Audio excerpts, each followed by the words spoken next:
Assalamualaikum warahmatullahi wabarakatuh, anak-anak. Waalaikumsalam warahmatullahi wabarakatuh. Warahmatullahi wabarakatuh, Bu. Baik, hari ini Ibu kita belajar tentang sikap hormat dan patuh kepada orang tua dan guru. Tapi sebelum mulai, Ibu ingin Ketua kelas memimpin doa dulu, boleh ya, Sahnan? Boleh, Bu. Baik, kawan-kawan semua, sebelum kita memulai pelajaran, hendaklah kita sama-sama berdoa terlebih dahulu yang saya pimpin. Bismillahirrahmanirrahim. Raditu billahi rabbah wa bil islami dinah wa bi Muhammadin nabiyya wa rasulah. Rabbi zidna ilma warzuqna fahma wa amalan sholihah. Amin. Ya, terima kasih kepada Sahnan. Ya, Bu. Ya, jadi hari ini kita belajar tentang sikap hormat dan patuh kepada orang tua dan guru ya, yang seperti Ibu bilang tadi. Tapi sebelum kita mulai, Ibu boleh absen dulu ya. Boleh, Bu. Oke. Rapika.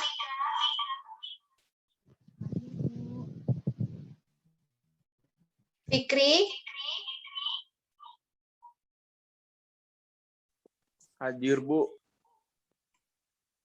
Mirza.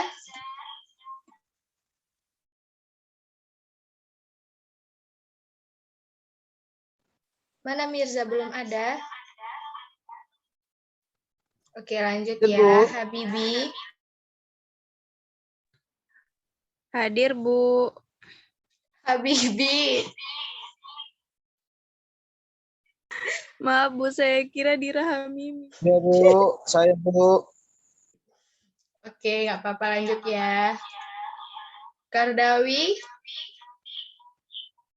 Nggak ada, oke. Ramadandi.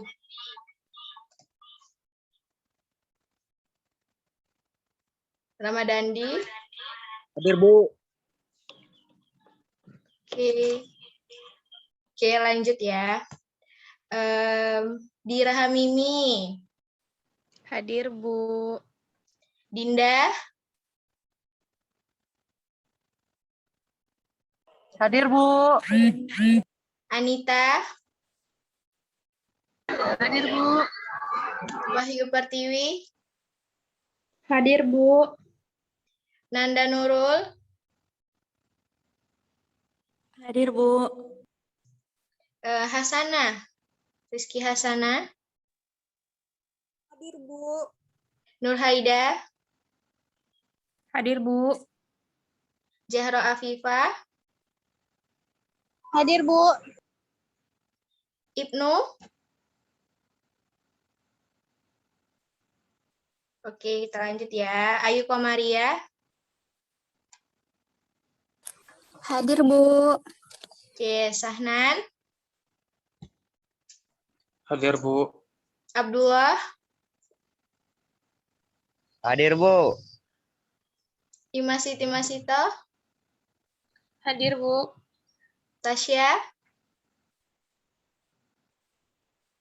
Oke, kita lanjut. Ihram. Hadir, Bu. Novita. Hadir, Bu. Oke, Fahri Azizi. Hadir, Bu. Faris. Bu. Irfansyah. Hadir, Bu. Siti Fadila Afifah. Hadir, Bu. Delvi Lestari.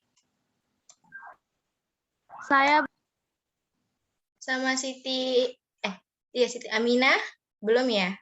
Oke, nanti Nur Haida, sekretaris yang tadi belum menjawab absennya, boleh didata nanti ya, Nak. Iya, Bu. Oke, jadi dalam pembelajaran kali ini Ibu ada video. Kita tonton dulu ya videonya, karena videonya juga agak lama, jadi biar mempersingkat waktu juga.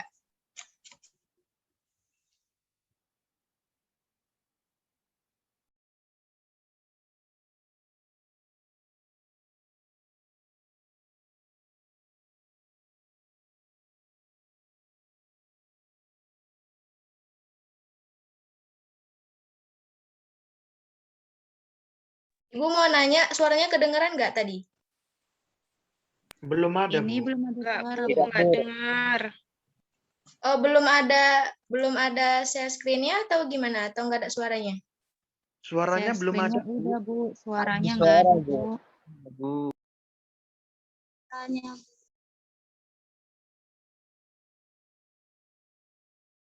Belum ada.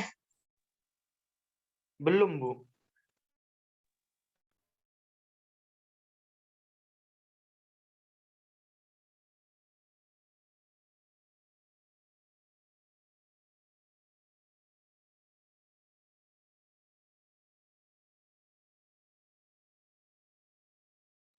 Assalamualaikum warahmatullahi wabarakatuh. Udah suaranya udah? Udah, Bu, dengar. Udah, Bu.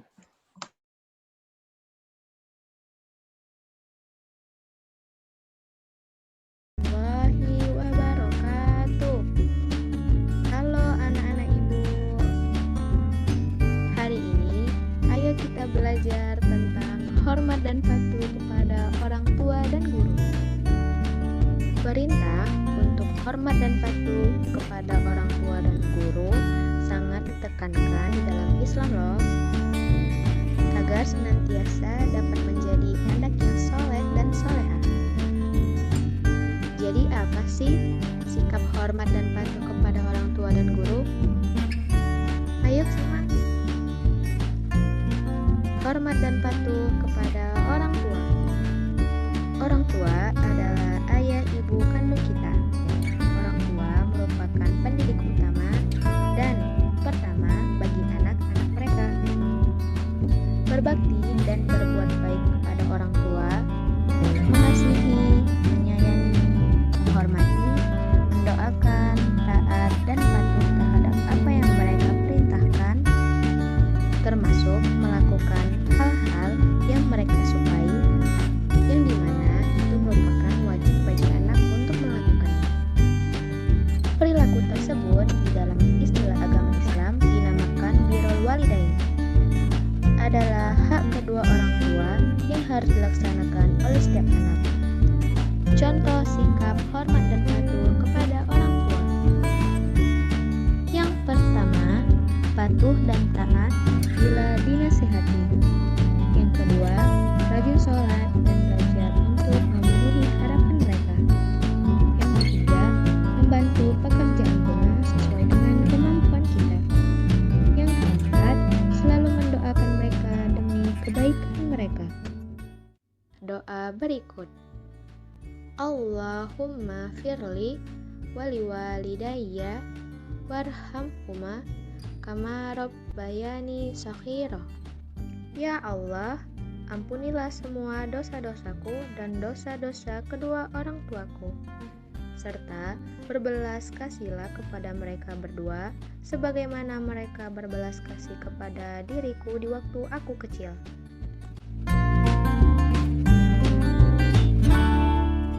Adapun kisah pentingnya hormat dan patuh kepada orang tua, seperti kisah Uwais Al-Qarni. Pada zaman Nabi Muhammad SAW, ada seorang pemuda bernama Uwais Al-Qarni. Dia tinggal di negeri Yaman. Dia seorang fakir dan yatim. Ia hidup bersama ibunya yang lumpuh dan buta. Uwais Al-Qarni bekerja sebagai pengembala domba. Hasil usahanya hanya cukup untuk makan ibunya. Uwais Al-Qarni dikenal anak yang taat beribadah dan patuh pada ibunya. Pada suatu hari, ia datang mendekat ibunya, mengeluarkan isi hatinya dan mohon izin kepada ibunya agar ia diperkenankan pergi menemui Rasulullah di Madinah. Ibu Uwais terharu ketika mendengar permohonan anaknya. Ia memaklumi perasaan Uwais seraya berkata, "Pergilah wahai Uwais anakku, temuilah Nabi di rumahnya, dan bila telah berjumpa dengan Nabi, segeralah engkau kembali pulang. Betapa gembira mendengar jawaban ibunya itu, segera ia berkemas untuk berangkat dan berpesan kepada tetangganya agar dapat menemani ibunya selama ia pergi. Sesudah berpamitan, sembari mencium ibunya, berangkatlah Uwais menuju Madinah. Setelah ia menemukan rumah Nabi, diketuknya pintu rumah itu, sambil mengucapkan salam. Namun, ternyata Nabi tidak berada di rumahnya, beliau sedang berada di medan pertempuran. Uwais hanya dapat bertemu dengan Siti Aisyah, istri Nabi SAW. Betapa kecewanya hati Uwais. Dari jauh ia datang untuk berjumpa langsung dengan Nabi, tapi Nabi tidak dapat dijumpainya. Dalam hati Uwais bergolak, perasaan ingin menunggu bertemu dengan Nabi, sementara ia ingat pesan ibunya agar ia cepat pulang ke Yaman. Akhirnya, karena ketaatannya kepada ibunya, pesan ibunya mengalahkan suara hati dan kemauannya untuk menunggu dan berjumpa dengan Nabi SAW. Nabi pun pulang dari medan pertempuran. Sesampainya di rumah, Nabi SAW menanyakan kepada Siti Aisyah tentang orang yang mencarinya. Siti Aisyah menjelaskan bahwa memang benar ada yang mencarinya, tetapi karena lama menunggu, ia segera pulang kembali ke Yaman karena ibunya sudah tua dan sakit-sakitan, sehingga ia tidak dapat meninggalkan ibunya terlalu lama. Nabi Muhammad SAW menjelaskan bahwa orang itu adalah penghuni langit. Nabi menceritakan kepada para sahabat, kalau kalian ingin berjumpa dengan dia, perhatikanlah ia mempunyai tanda putih di tengah telapak tangannya. Nabi menyarankan, apabila kalian bertemu dengan dia, mintalah doa dan istighfarnya. Dia adalah penghuni langit, bukan orang bumi. Waktu terus berganti. Suatu ketika, Khalifah Umar teringat akan sabda Nabi SAW tentang Uwais, penghuni langit. Sejak saat itu, setiap ada khalifah yang datang dari Yaman, Khalifah Umar dan Ali selalu menanyakan tentang Uwais. Suatu hari, rombongan kafilah itu pun tiba di kota Madinah. Melihat ada rombongan kafilah yang baru datang dari Yaman, segera Khalifah Umar dan Ali mendatangi mereka dan menanyakan apakah Uwais turut bersama mereka. Rombongan kafilah itu mengatakan bahwa Uwais ada bersama mereka. Dia sedang menjaga unta-unta mereka di perbatasan kota. Mendengar jawaban itu, Khalifah Umar dan Ali segera pergi menjumpai Uwais. Sesampainya di kemah tempat Uwais berada, Khalifah Umar dan Ali memberi salam, tapi rupanya Uwais sedang sholat. Setelah mengakhiri sholatnya, dengan salam Uwais menjawab, "Salam Khalifah dan Ali tadi," dan mengulurkan tangannya untuk bersalaman. Sewaktu berjabatan tangan, Khalifah Umar dengan segera memperhatikan tangan Uwais untuk membuktikan kebenaran tanda putih yang berada di telapak tangan Uwais. Seperti yang pernah dikatakan Nabi, benar, tampaklah tanda putih di telapak tangan Uwais al-Qarni. Wajah Uwais tampak bercahaya, benarlah seperti sabda Nabi bahwa dia itu adalah penghuni langit. Khalifah Umar dan Ali menanyakan namanya, dan dijawab, "Nama saya Uwais al-Qarni." Akhirnya Khalifah Umar dan Ali memohon agar Uwais membacakan doa dan istighfar untuk mereka. Uwais enggan, dan dia berkata kepada Khalifah, "Sayalah yang harus meminta doa pada kalian." Mendengar perkataan Uwais, Khalifah berkata, "Kami datang ke sini untuk mohon doa dan istighfar dari Anda." Uwais akhirnya berdoa dan membacakan istighfar. Setelah itu, Khalifah Umar menyumbangkan uang negara dari Baitul Mal kepada Uwais untuk jaminan hidupnya. Namun, Uwais menampik dengan berkata, "Hamba mohon supaya hari ini saja hamba diketahui orang. Untuk hari-hari selanjutnya, biarlah hamba tidak diketahui orang lagi." Beberapa tahun kemudian, Uwais meninggal. Anehnya, pada saat akan dimandikan, tiba-tiba sudah banyak orang yang berebut untuk memandikan. Saat mau dikafani, di sana pun sudah ada orang-orang yang menunggu untuk mengkafaninya. Saat mau dikubur, sudah banyak orang yang siap menggali kuburnya. Ketika usungan dibawa menuju ke kuburan, luar biasa banyaknya orang yang berebut untuk mengusungnya.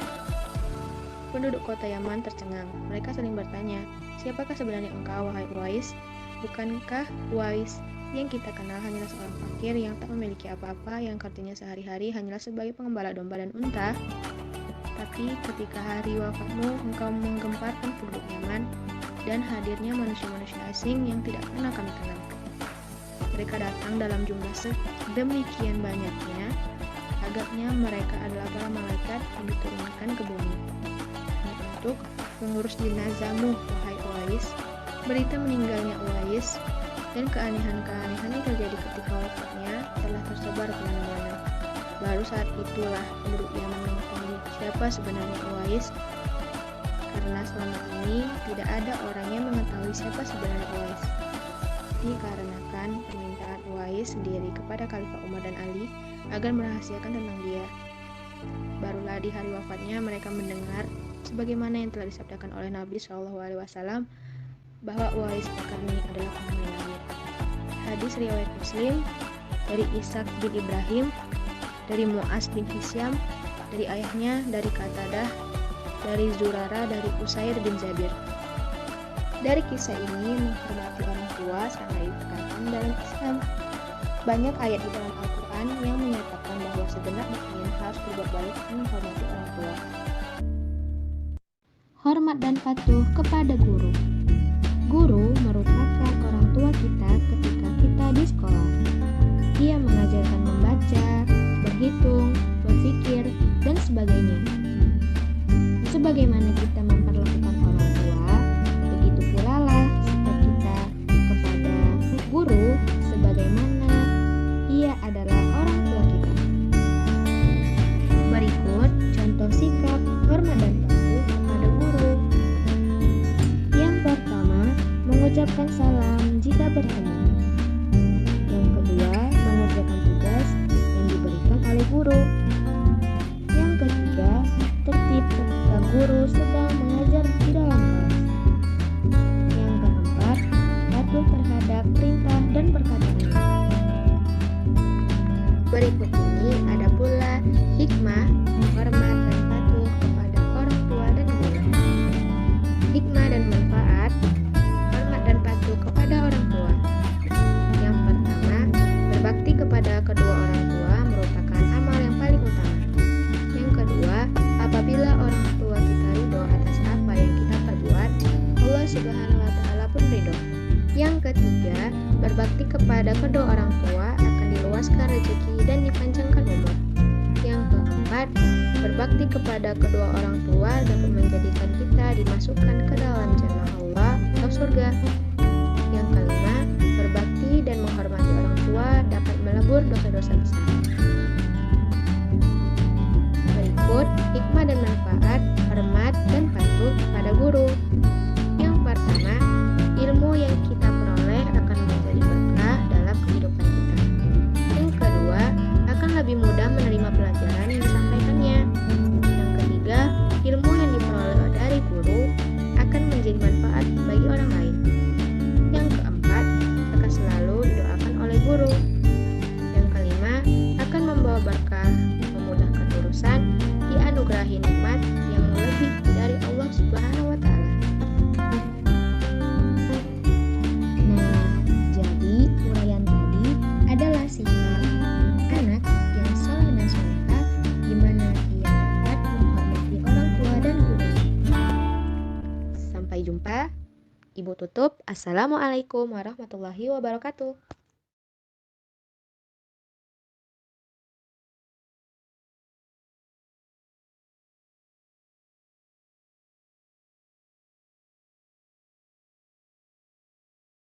Nah, tadi kan udah kita lihat ya video pembelajarannya. Jadi, dari video yang tadi Ibu tampilkan, ada nggak yang ingin bertanya?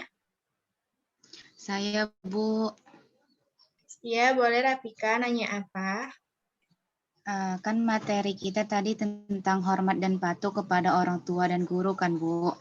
Jadi pertanyaan saya, Bu, sebenarnya itu alangkah baiknya itu kita lebih hormat dan patuh kepada siapa, Bu?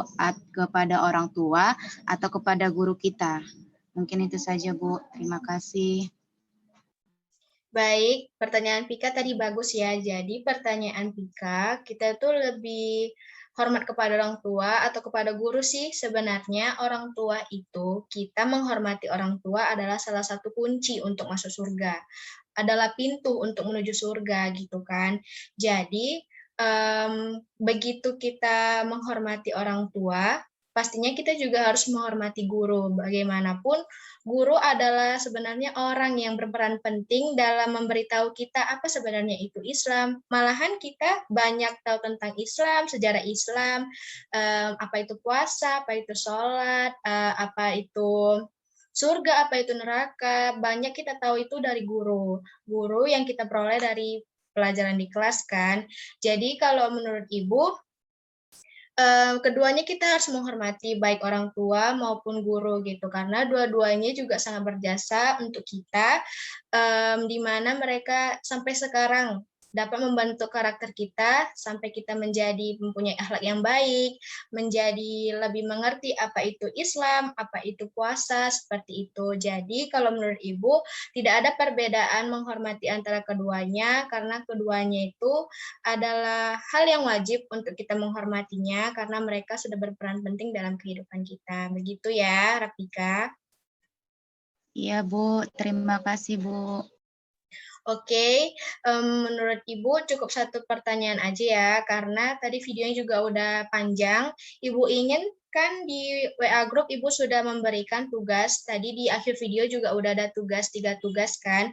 Jadi, Ibu juga sudah membagikan kelompok-kelompoknya di dalam grup. Ibu ingin kalian mendiskusikan tentang 3 poin yang Ibu berikan tadi bersama teman-teman sekelompoknya. Nanti salah satu dari kalian, salah satu dari perwakilan kelompoknya mempresentasikan ya. Ibu tunggu 5 menit boleh? Boleh, Bu. Bu. Boleh, Bu.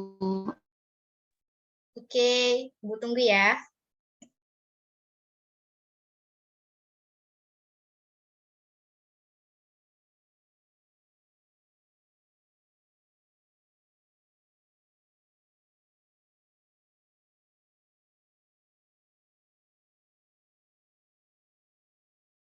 Ibu tunggu 2 menit lagi ya.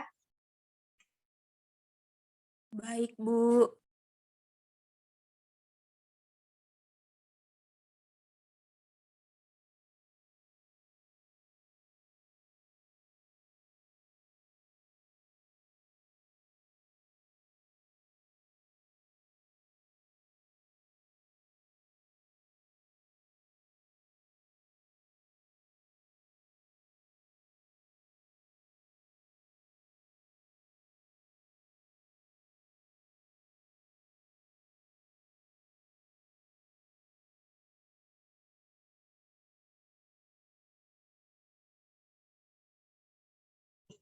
Oke, waktunya udah habis ya.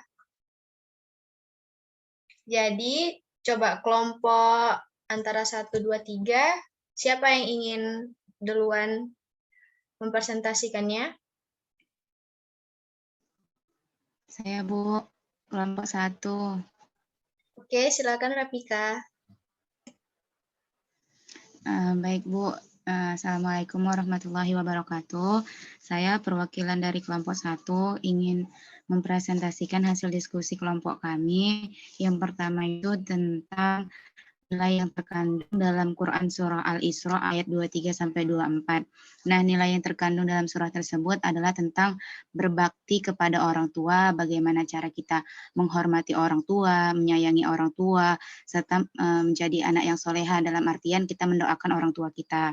Kemudian Bu, untuk hubungannya dalam keluarga itu, kehidupan keluarga sangat berhubungan karena dengan nilai-nilai yang terkandung dalam surah tersebut, kita dapat menerapkannya di lingkungan keluarga kita dengan cara kita menghormati orang tua kita, kemudian dengan cara nada bicara kita yang tidak meninggi terhadap orang tua, kemudian patuh terhadap perintah orang tua. Sedangkan yang ketiga, untuk contohnya sendiri, banyak sekali contohnya Bu, salah satunya itu contohnya kita tidak berkata kepada orang tua, kemudian kita mematuhi apa perkataan orang tua, kemudian kita tidak berkata kasar ataupun tidak melawan orang tua. Mungkin itu saja Bu dari kelompok 1.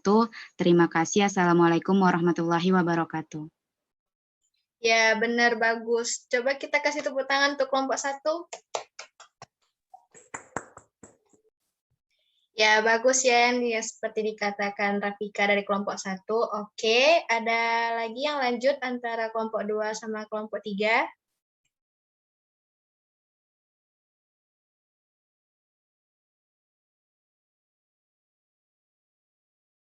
Baik, kita udah dengar ya penjelasan dari kelompok 1. Dari kelompok 2 dan 3, siapa duluan nih yang mau menjelaskan? Saya, Bu, kelompok 2. Baik, Nurhaida, silahkan. Nah, baiklah, terima kasih, Bu. Langsung saja, saya perwakilan dari kelompok 2 akan menyampaikan beberapa poin. Yang pertama, pesan moral yang terdapat dalam surah Al-Isra ayat 23-24 ialah berbakti kepada kedua orang tua, menyayangi dan menjaga mereka hingga lanjut usia, tidak meninggikan suara di hadapan orang tua, bahkan mengatakan sekalipun, merendahkan diri di hadapan orang tua, dan senantiasa mendoakan mereka dengan kasih sayang. Nah, yang kedua, pesan ayat dari Quran Surah Al-Isra ayat 23 dan 24 sangat berhubungan dengan kondisi objektif di keluarga kita, yang mana ayat tersebut menjelaskan bahwa kita harus berbakti kepada orang tua, dan kita tidak boleh berkata kepada mereka. Kita harus menjaga perasaan mereka, tidak boleh menyakiti hati mereka. Hal itu semua akan menjadikan kondisi keluarga kita menjadi sakinah, mawaddah, dan warahmah.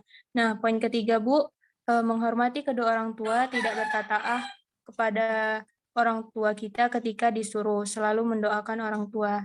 Mungkin sekian, Bu, saya kembalikan pada Ibu. Ya, bagus ya. Kita tepuk tangan dulu untuk kelompok 2.